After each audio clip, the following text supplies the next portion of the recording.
고급 외제 세단이 아파트 입구로 미끄러져 들어왔습니다. 차에서 내린 젊은 CEO 이도윤은 말쑥한 명품 정장에 1억 원이 넘는 시계를 차고 있었습니다. 그는 걸음을 옮기다 아파트 입구 경비 초소 앞에서 멈췄습니다. 낡은 점퍼를 입고 초소 밖에 서 있던 경비원 강태식, 바로 이도윤의 장인어른과 눈이 마주쳤기 때문입니다. 태식은 사위를 보자마자 습관처럼 허리를 굽혀 깍듯하게 인사했습니다. 하지만 도윤은 그를 투명인간 취급하듯 고개를 휙 돌려버렸습니다. 태식의 낡은 점퍼와 초라한 모습이 자신의 눈을 더럽힌다고 생각하는 듯 했습니다. 도윤의 입가에는 장인을 무시하는 듯한 차가운 경멸의 미소가 스쳐 지나갔습니다. 장인의 가난하고 무능력한 처지가 자신의 성공과 대비된다는 사실이 도윤의 오만을 더욱 부추겼습니다. 도윤은 쟁걸음으로 아파트 로비에 들어섰습니다. 경비실 안에서 잠시 휴식을 취하던 동료 경비원 김경비가 태식에게 조용히 말을 건넸습니다. 아니, 장인어른을 벌레 보듯 대하다니 사위가 너무 심한 거 아닙니까? 김경비의 수군거림에도 불구하고 태식은 아무런 말 없이 허공을 바라보았습니다. 그는 낡은 점퍼 주머니에 손을 넣고 희미하게 웃었을 뿐입니다. 태식은 도윤의 오만한 태도가 이미 익숙하다는 듯 초연했습니다. 도윤은 최상층 펜트하우스에 도착했습니다. 그는 곧바로 거실의 대형 스크린 앞에 앉아 해외 투자자 박 전무와의 화상회의를 준비했습니다. 화면 속 박 전무에게 도윤은 자신의 사업 비전과 투자 성공을 자신 있게 설파했습니다. 그는 곧 거액의 투자 유치에 성공할 것이라 장담했습니다. 회의가 끝난 직후 비서인 최 비서가 심각한 표정으로 도윤에게 다가왔습니다. 최 비서는 마침내 투자 유치에 실패했으며 오늘 안으로 막아야 할 프로젝트 대금 결제일이 임박했다고 보고했습니다. 그 결제 금액은 도윤이 가진 모든 자산으로도 감당할 수 없는 수준이었습니다. 도윤은 순간 얼굴이 창백해졌지만 애써 태연한 척했습니다.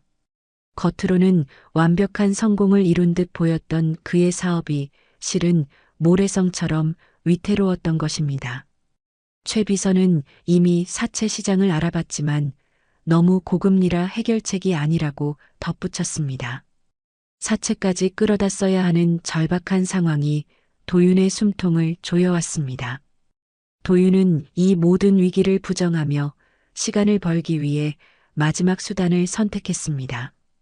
그는 자신의 명의로 된 가장 비싼 외제차를 급히 처분하기로 결정했습니다. 도윤은 불안한 손으로 딜러에게 전화를 걸었습니다. 딜러는 곧바로 차를 가져가겠다는 말에 도윤은 안도감과 동시에 깊은 수치심을 느꼈습니다. 그 시각 아파트 주차장 구역을 순찰하던 강태식은 손목에 찬 낡은 시계를 보았습니다. 그 시계는 겉보기와 달리 아주 정교하고 비싼 시계인 듯 보였습니다.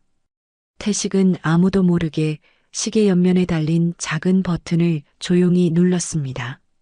버튼을 누르자 그의 눈빛이 일순간 날카롭게 빛났습니다. 그는 경비실로 돌아와 CCTV 화면을 응시했습니다. 화면 속에는 펜트하우스에서 초조하게 전화를 끊는 도윤의 모습이 작게 잡혔습니다. 태식은 사위가 이미 자신의 파멸의 입구에 서 있음을 알고 있는 듯 했습니다. 그는 모든 상황을 주시하며 이제 곧 자신의 계획이 시작될 것임을 예고하는 듯 미소를 지었습니다. 그 미소는 단순한 비웃음이 아닌 오랜 기다림 끝에 찾아온 가르침의 시작을 의미하는 듯 했습니다. 태식은 조용히 경비실 의자에 기대앉아 사위의 다음 행보를 관찰했습니다. 도윤의 사무실에 거칠고 험악한 채권자들이 한 무리 들이닥쳤습니다. 그들은 투자 실패와 프로젝트 대금 미결제 소식을 듣고 들이닥친 사채업자와 하청업체 관계자들이었습니다. 채권자들은 분노에 차 도윤에게 당장 돈을 갚으라며 고성을 질렀습니다. 도윤은 공포에 질린 채 사태를 수습하려 했지만 이미 통제 불능 상태였습니다. 분노한 채권자들에게 거칠게 밀쳐져 넥타이가 풀렸고 그의 와이셔츠는 구겨지고 말았습니다. 도윤이 그토록 소중히 여겼던 CEO로서의 자존심이 산산조각 나는 순간이었습니다. 이 모든 파산 소식과 불투명한 회사 경영 실태는 곧바로 경제 뉴스 속보를 통해 세상에 알려졌습니다. 아내 이수연은 친정집 TV를 통해 남편의 몰락을 충격적으로 접했습니다. 수연은 배신감과 함께 남편의 무책임한 사업 방식에 대한 분노를 금치 못했습니다.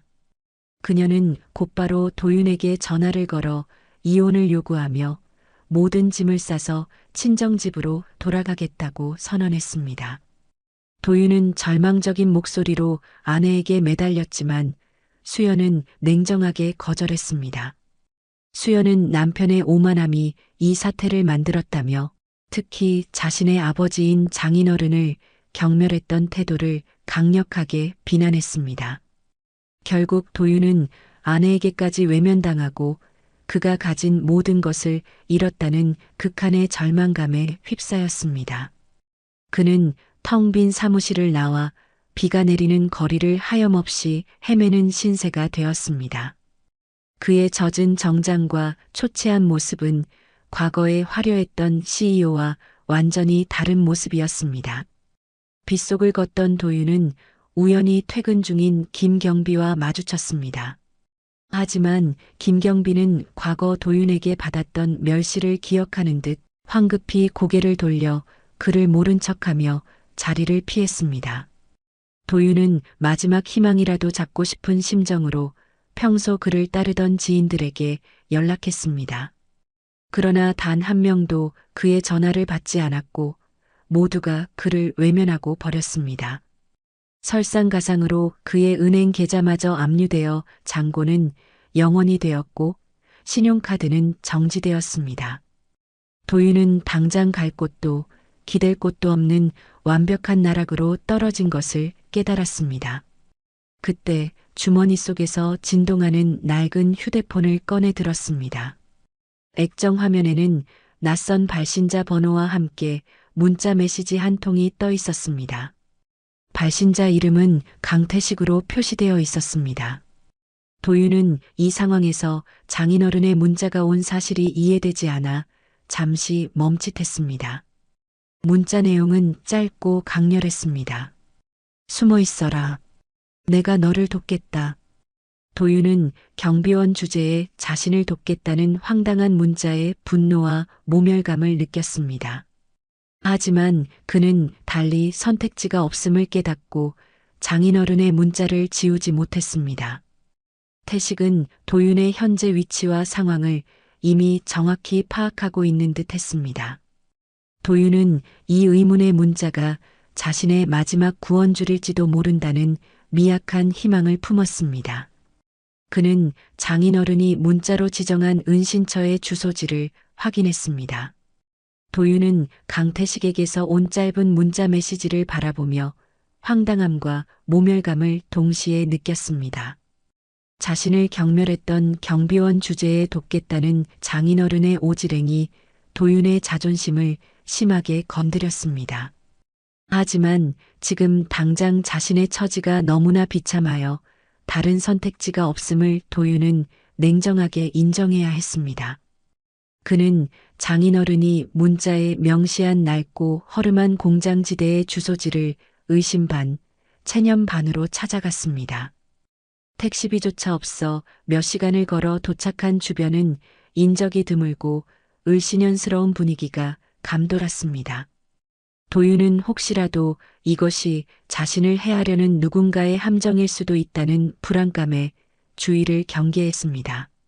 마침내 도착한 곳은 대성 물류창고라는 간판이 간신히 붙어 있는 외벽이 녹슬고 오래된 건물이었습니다. 도윤의 화려한 과거와 극명하게 대비되는 초라한 건물 앞에 서자 그는 더욱 비참함을 느꼈습니다. 도윤이 철제 문 앞에서 잠시 망설이는 동안 창고 안쪽에서 덩치가 큰 창고 관리인 한 명이 밖으로 나왔습니다. 창고 관리인은 태식에게 미리 연락을 받았는지 도윤을 힐끗 보더니 아무 말 없이 안으로 들어오라는 손짓을 보였습니다. 도윤은 경계심을 늦추지 않고 관리인을 따라 창고 안으로 조심스럽게 발을 들였습니다. 창고 내부는 겉모습과는 달리 의외로 깔끔하게 정리되어 있었고 각종 물품들이 질서정연하게 쌓여 있었습니다. 그의 예상과는 다른 청결한 내부의 도윤은 잠시 의아함을 느꼈습니다. 창고 관리인은 도윤을 2층 구석에 마련된 작은 임시 거처로 안내했습니다. 그곳은 간이 침대와 작은 책상만 놓인 오직 잠만 잘 수 있는 협소한 공간이었습니다. 관리인은 도윤에게 이곳에 머무는 동안은 절대 밖으로 나가서는 안 된다고 단호하게 경고했습니다. 도윤은 이제 완전히 세상과 격리된 듯한 느낌의 깊은 고독과 불안을 느꼈습니다. 그는 강태식이 대체 무슨 생각으로 자신을 이런 낯선 곳에 숨겨주었는지 의아함을 떨칠 수 없었습니다. 장인어른의 의중을 알 수 없는 상황에 도윤은 불안하지만 달리 기댈 곳도 없어 체념했습니다. 이곳에서의 불안한 하룻밤이 도윤의 인생을 어떤 방향으로 이끌어갈지 그는 아직 알지 못했습니다. 도윤은 낯선 은신처에서 좀처럼 잠을 이룰 수가 없었습니다. 그는 2층 임시 거처의 좁은 창문 틈으로 1층 창고 내부를 불안한 눈빛으로 내려다보았습니다. 새벽 4시경 창고 후문이 조용히 열리더니 고급 세단 여러 대가 은밀하게 안으로 들어왔습니다. 차에서 내린 사람들은 모두 말끔하고 세련된 최고급 정장 차림이었습니다. 이어서 그들 사이로 강태식이 나타나자 도윤은 경악을 금치 못했습니다.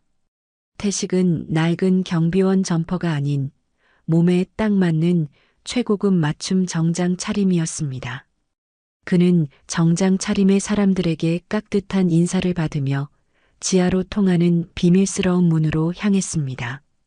도윤은 장인어른의 상상을 초월하는 모습에 충격과 호기심을 이기지 못했습니다. 그는 숨을 죽인 채 조심스럽게 계단을 내려가 지하 회의실 문틈으로 내부 상황을 엿보았습니다.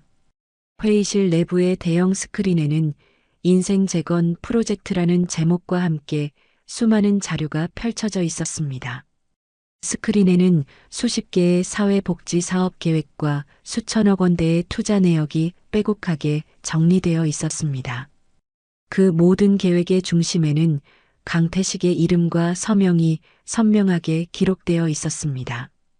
도윤은 태식이 사실은 대규모 재력과 인맥을 동원하여 소외 계층을 돕는 거대한 은둔의 사업가였음을 깨달았습니다.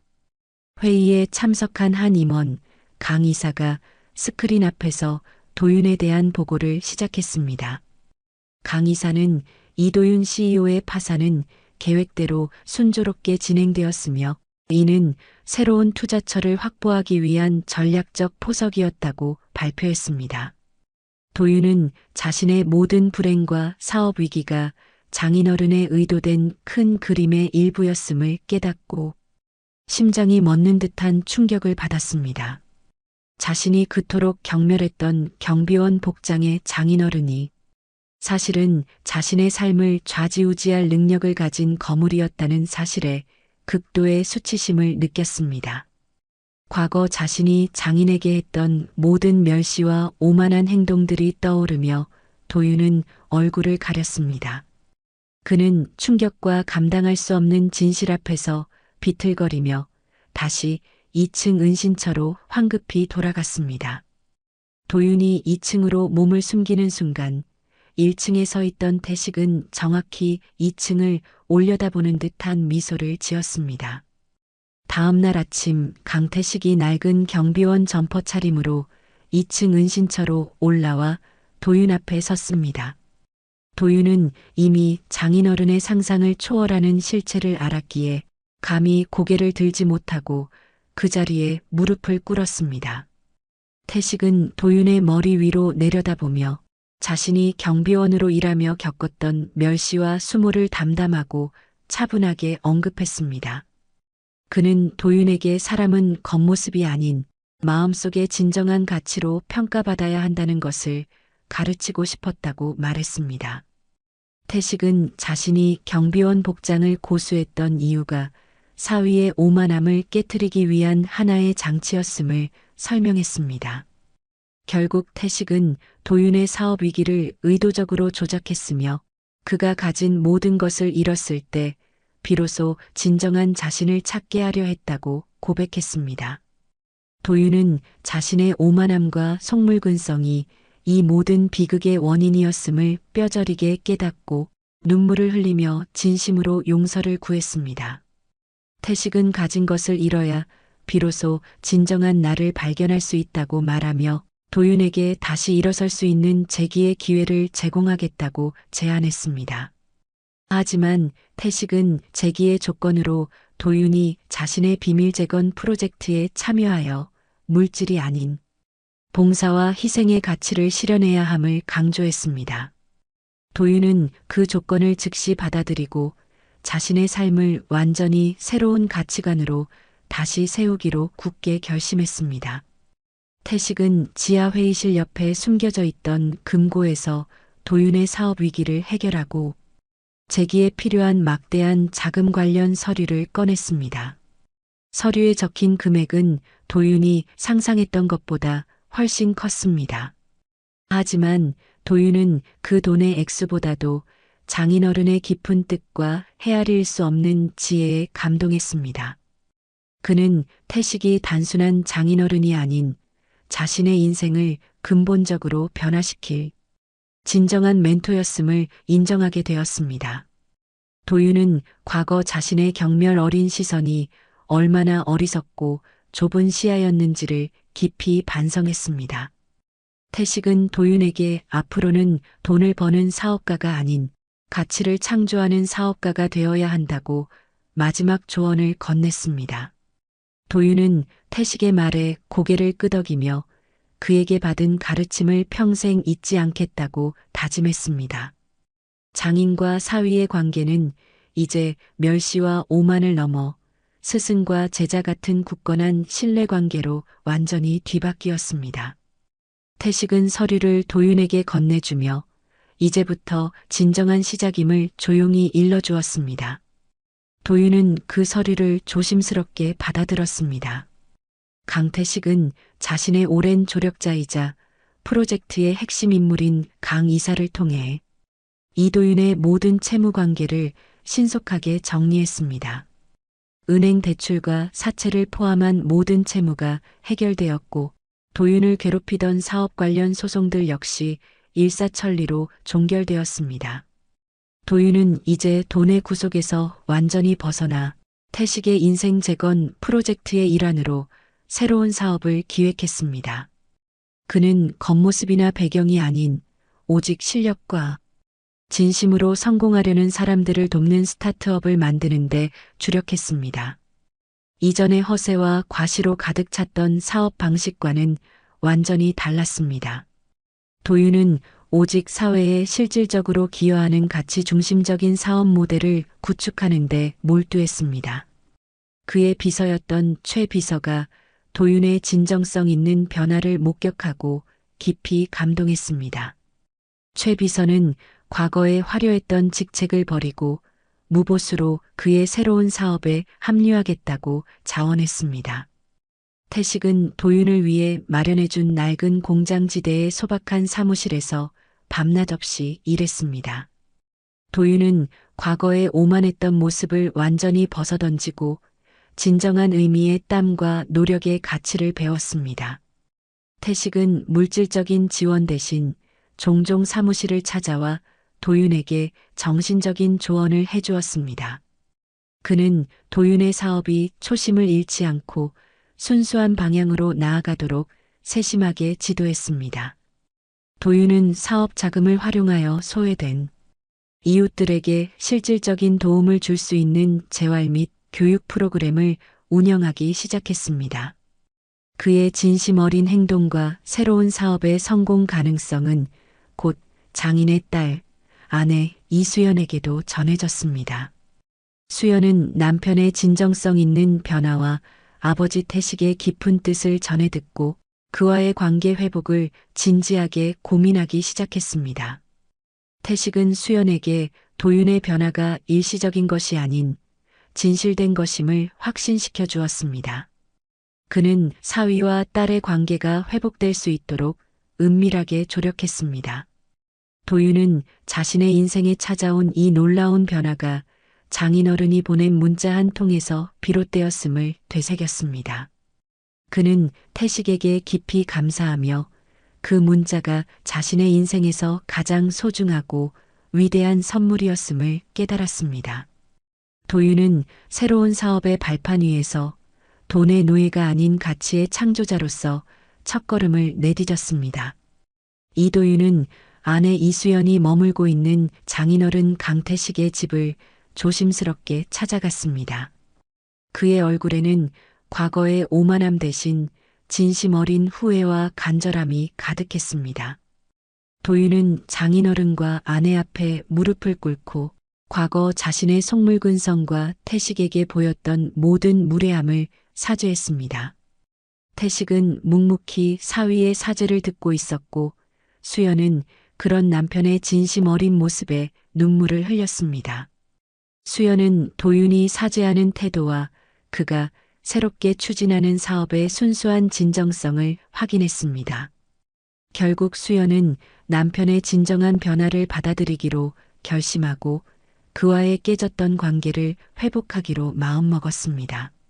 세 사람은 오랜만에 한 식탁에 마주 앉아 화기애애한 분위기 속에서 식사를 했습니다. 이전까지 그들을 갈라놓았던 경멸과 분노, 오해의 감정은 이제 완전히 사라졌습니다. 태식은 따뜻한 미소를 지으며 수연과 도윤에게 진심 어린 축복을 건넸습니다. 너희 두 사람이 다시 사랑을 믿고 진정한 가족의 가치를 깨닫는 것이야말로 내가 바라는 가장 큰 성공이요. 도윤은 장인어른을 진심으로 존경하는 마음으로 용기를 내어 제안했습니다. 장인어른, 이제는 더 이상 낡은 경비원 복장을 고수하실 필요가 없으시죠. 편안하게 지내십시오. 하지만 태식은 온화한 미소를 지으며 고개를 저었습니다. 태식은 자신이 경비 일을 계속 병행하는 것이 초심을 잃지 않기 위함이라고 단호하게 답했습니다. 도윤은 태식을 단순한 장인어른이 아닌 자신의 인생을 구해준 위대한 멘토이자 사업 파트너로 진심으로 존경하게 되었습니다. 그는 태식의 깊은 뜻과 흔들림 없는 가치관에 다시 한번 감동했습니다. 마침내 도윤과 태식은 두 사람이 함께할 새로운 사업 파트너십에 대한 계약서에 서명했습니다. 계약은 단순히 이윤을 나누는 것이 아닌 가치를 공유한다는 새로운 철학을 담고 있었습니다. 두 사람은 굳건한 신뢰를 담아 힘찬 악수를 나누었고 이는 새로운 시작을 알리는 공식적인 선언이었습니다. 태식은 조용히 금고에서 아파트 경비실 CCTV 화면을 저장한 오래된 USB를 꺼냈습니다. 그 안에는 도윤이 과거 태식을 벌레 보듯 경멸하며 고개를 돌렸던 오만한 모습이 담겨 있었습니다. 태식은 그 영상을 도윤에게 보여주며 가끔씩 이걸 보며 과거를 잊지 말라고 의미심장하게 당부했습니다. 도윤은 자신의 과거 오만했던 모습에 쓴웃음을 지었습니다. 하지만 그 웃음 속에는 자신의 잘못을 뼈저리게 반성하는 깊은 깨달음이 담겨 있었습니다. 도윤은 태식의 진정한 뜻을 이어받아 성공의 의미를 물질이 아닌 가치에서 찾는 새로운 삶을 결심했습니다. 수연 역시 남편의 변화를 지지하며 새로운 삶을 함께 시작하기로 했습니다. 이제 세 사람은 진정한 가족이 되어 서로 존중하고 사랑하는 든든한 공동체가 되었습니다. 도윤은 태식에게 고마움을 전했습니다. 1년의 시간이 흘러 이도윤의 새로운 스타트업은 혁신적인 기업으로 사회적 큰 성공을 거두었습니다. 그의 회사는 가치를 공유하고 이웃을 돕는 기업이라는 긍정적인 평가를 받으며 언론의 주목을 한몸에 받았습니다. 도윤은 더 이상 호화로운 명품 정장이나 과시적인 액세서리를 착용하지 않았습니다. 대신 단정하고 실용적인 복장을 하며 회사의 가치에 걸맞은 검소한 태도를 유지했습니다. 그는 각종 언론 인터뷰에서 자신의 성공이 오직 장인어른 강태식의 가르침 덕분이었음을 매번 강조하며 감사를 표했습니다. 도윤의 인터뷰 영상이 아파트 경비실 내부에 설치된 작은 TV 화면에 흘러나왔습니다. 강태식은 여전히 낡은 경비원 복장 그대로 묵묵히 경비실 의자에 앉아 미소를 지었습니다. 동료인 김경빈은 태식에게 사위 덕분에 장인어른의 명예까지 회복되었다고 말했습니다. 하지만 태식은 사위가 스스로 진정한 가치를 찾았을 뿐이라고 겸손하고 단호하게 답했습니다. 태식은 여전히 겉모습에 연연하지 않는 변함없는 자세를 고수했습니다. 도윤은 태식을 찾아가 자신의 회사 로고가 새겨진 명예 고문 직함을 선물했습니다. 이는 태식의 지혜와 가르침을 영원히 사업에 반영하겠다는 도윤의 진심이었습니다. 태식은 명예 고문 직함을 받자마자 다시 낡은 경비원 모자를 쓰고 자신이 맡은 구역 순찰을 시작했습니다. 도윤은 태식의 그 낡은 경비원 점퍼가 사실은 세상에서 가장 고귀한 진정한 가치의 상징임을 깨달았습니다. 그는 장인어른의 헌신적인 자세에 진심으로 고개를 숙여 존경을 표했습니다. 도윤의 회사가 주최하는 대규모 자선 행사에서 태식은 눈에 띄지 않게 조용히 구석에 서 있었습니다. 그는 소외된 사람들을 위해 진심을 다해 봉사하는 사위의 모습을 멀리서 지켜보았습니다. 도윤은 행사 도중 태식을 발견하고 주저없이 달려가 그의 손을 잡았습니다. 도윤은 태식을 무대 위로 이끌었고 관객들에게 그를 자신의 진정한 성공 멘토로 소개했습니다. 수많은 관객들은 낡은 경비원 복장의 태식에게 뜨거운 박수와 존경을 보냈습니다. 태식과 도윤이 나란히 무대 위에 서 있는 모습은 새로운 성공의 상징이었습니다. 두 사람은 이전의 멸시와 오만을 극복하고 진정한 존경으로 맺어진 관계를 보여주었습니다. 도윤은 문자 한 통에서 시작된 인생 역전의 드라마를 통해 진정한 성공의 의미를 깨달았습니다. 그는 이제 물질적 풍요가 아닌 가치와 사랑을 나누는 삶이 가장 위대함을 실천하고 있었습니다. 태식은 도윤의 변화에 만족하며 자신의 계획이 완벽하게 실현되었음을 확인했습니다. 그는 이제 경비원 복장 속의 거물이라는 자신의 정체성을 유지하며 그림자 속에서 세상을 돕는 일을 계속할 것입니다. 도윤과 수연은 태식의 뜻을 이어받아 주변의 어려운 이웃들을 위한 활동에 앞장섰습니다. 그들의 삶은 돈이 아닌 가치로 채워진 행복한 결말로 이어졌습니다. 장인어른을 벌레 보듯 했던 사위의 삶은 문자 한 통으로 시작된 가르침 덕분에 완전히 바뀌었습니다. 두 사람은 서로에게 가장 소중한 존재가 되었습니다.